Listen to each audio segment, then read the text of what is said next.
Good morning. आज मैं आपको गांधार शैली के बाद मथुरा शैली पढ़ाने जा रही हूँ।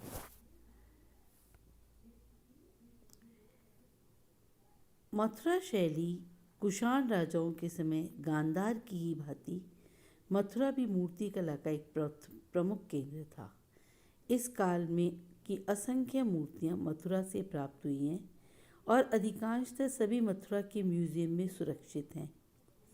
गांधार और मथुरा में जो शैलियाँ विकसित हुई वे दोनों ही कुषाण राजाओं के संरक्षण में फली फूली थीं, परंतु गांधार शैली मुख्यतः विदेशी शैली से प्रभावित रही, जबकि मथुरा शैली एक पूर्ण विकसित भारतीय परंपरागत शैली थी, जिसमें वही भारतीयता, आदर्शमयता, भावपूर्णता व कल्पनागत पुट है। इस शैली ने अपनी पूर्व परंपरा सांची व भारत के उन अर्ध चित्रों से प्राप्त की जिनमें लोक जीवन की झांकी देखने को मिलती है। वस्तुतः मथुरा मूर्ति कला का एक अत्यंत प्राचीन व प्रमुख केंद्र रहा है और मौर्य काल में भी यह स्कूल अपना क्षेत्र बना चुका था। अर्थात मौर्य काल में भी मथुरा जनपद के अंदर हमें मूर्तियां देखने को मिलती रही हैं, जिसमें विभिन्न धर्मों से संबंधित शिल्प बनाए गए, जिनमें जैन, बौद्ध, वैष्णव आदि सभी धर्मों के शिल्प हमें देखने को मिलते हैं। इससे पहले शून्यकालीन मिट्टी की मूर्तियां यहाँ अनगिनत संख्या में प्राप्त हुई है।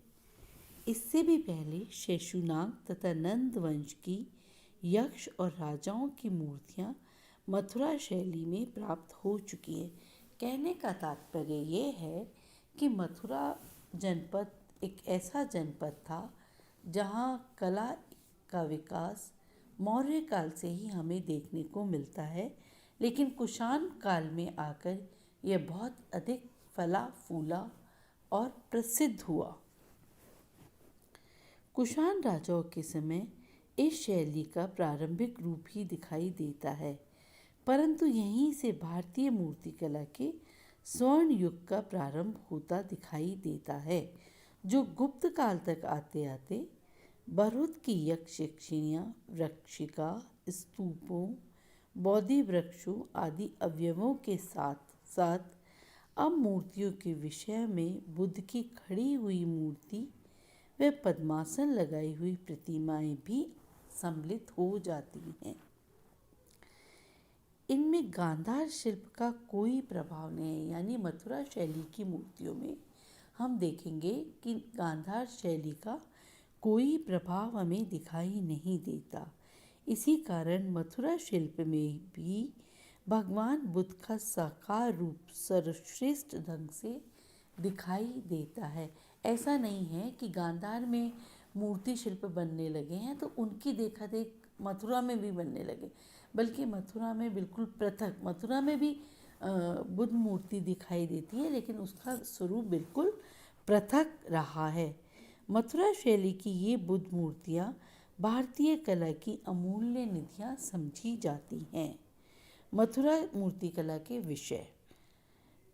मथुरा शैली की कुषाण काल मूर्तियों का विषय मुख्यतः बौद्ध ही रहा है, परंतु इसके साथ साथ लोक जीवन भी इन मूर्तियों में बहुतायत से दिखाई देता है। इसके अतिरिक्त मथुरा के पास अहि छत्रा नामक स्थान में ऐसे टेराकोटा के शिल्प भी प्राप्त हुए हैं जिनमें केवल शैव धर्म ही नहीं, अन्य हिंदू धर्म और लोक जीवन के सुंदर उदाहरण हमें देखने को मिलते हैं और कुछ शिल्प जैन धर्म से भी संबंधित हैं, जिसमें 24 तीर्थंकरों के शिल्प पाए गए हैं। ये शिल्प उतने विकसित अवस्था में नहीं है जितने इस शैली के अन्य शिल्प हैं, तथापि इस काल के शिल्प में बौद्ध धर्म की प्रधानता हमें देखने को मिलती है। मथुरा शिल्प की शैली। मथुरा की ये समस्त मूर्तियाँ सफ़ेद चित्तीदार लाल रवादार पत्थर से बनाई गई हैं, जो मथुरा के समीप सीकरी व भरतपुर आदि की खानों से निकाला गया है। इस शैली के आरंभिक शिल्प सांची व भरुच की परंपरा का ही विकसित रूप कहे जा सकते हैं और इसी कुषाण काल के कारण यह शिल्प भरे हुए सुडौल शरीर या स्थूल अंगों के साथ बनाए गए हैं। कुषाण कालीन इन मथुरा की बुद्ध अथवा बोधिसत्वों की मूर्तियों में अधिकांशतः मूर्तियां खड़ी हैं, जिनकी अतिरिक्त ऊंचाई तथा शैली स्पष्ट रूप से शिशुनाग वंश की मूर्तियों अथवा खड़ी जैन मूर्तियों की परंपरा की ही जान पड़ती है।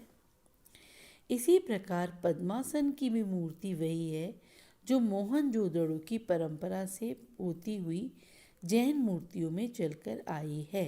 बुद्ध की प्रतिमाओं के अतिरिक्त इस शैली में यक्षिणियों की प्रतिमाएं सांची भरुच की भांति ही वेदिकाओं के स्तंभों पर आंकी गई है, परंतु इनमें सांची भरुच की शैली का विकसित स्वच्छ व श्रेष्ठ रूप दिखाई देता है और इसके फलस्वरूप डोल का चिपटापन तो दूर हो जाता है, किंतु भारत के अलंकरण व अभिप्राय बराबर बने रहते हैं।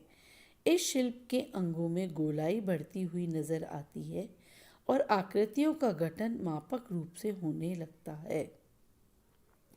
उन्हें अधिकतर त्रिभंगी मुद्रा में आंका गया है, जिनके अंग प्रत्यंगों का लालित्य देखते ही बनता है। उनका कटी भाग अत्यंत क्षीण व वक्षस्थल भारीपन लिए हुए बनाए गए हैं, जिन्हें देखकर मौर्यकालीन यक्षिणी चामर ग्राहिणी का स्मरण हो आता है। मथुरा शैली के ये समस्त अर्धचित्र जो वेदिकाओं के स्तंभ पर आके गए हैं, श्रृंगार प्रधान हैं और आध्यात्मिकता से दूर नजर आते हैं। संभवतः इनको भवनों के द्वार की शोभा बढ़ाने के लिए निर्मित किया जाता रहा होगा। इन यक्षिणियों को अनेक प्रकार के हाव भावों को प्रदर्शित करते हुए दिखाया गया है। कहीं कहीं ये हाथ में कलश लिए हुए, कहीं कहीं पर कोई पक्षी या पक्षी का पिंजरा लिए हुए, कहीं फूलों की पिटारी आदि लिए हुए दिखाए गए हैं तथा अधिकांश सम्मुख चेहरों की ही बनाई गई हैं। खड़ी अप्सराओं युक्त वेदिका स्तंभ कंकाली टीला मथुरा कुषाण काल का ये एक पार्ट है जो किसी संग्रहालय में संग्रहित है, जो यहाँ देखने को मिलता है। वस्त्रों का प्रयोग बहुत ही नगण्य रूप में किया गया है और वस्त्रों तथा आभूषणों को बारीकी के साथ बनाया गया है। इन यक्षिणियों के भारी जूड़ा न बनाकर चिपके रेखाओं में बाल बनाए गए हैं।